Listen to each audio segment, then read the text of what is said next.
Tonight, transparency took a backseat at the Oklahoma State Board of Education.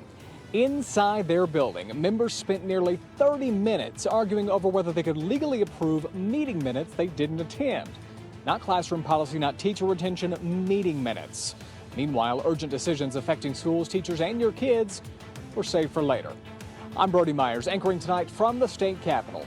What's happening inside that building is bigger than one meeting. It's a reflection of what happens when process overshadows leadership.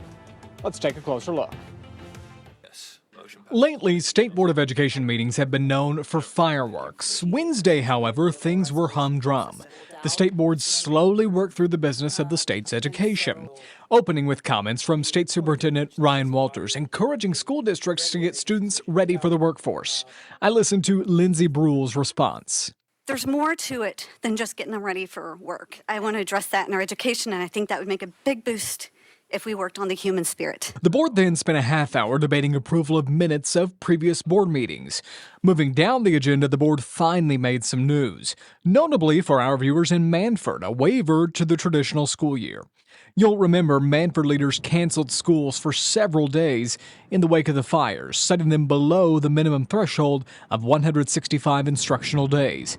District leaders asked the board for a waiver. There can sometimes be federal issues with that. We don't see any issue here. They've met every criteria, both by the state, both by the federal government. So the State Department of Education, we would recommend for Manford Public School District that we give them their waiver to go on 165 days of school this year. The board took that recommendation seriously, granting the waiver unanimously.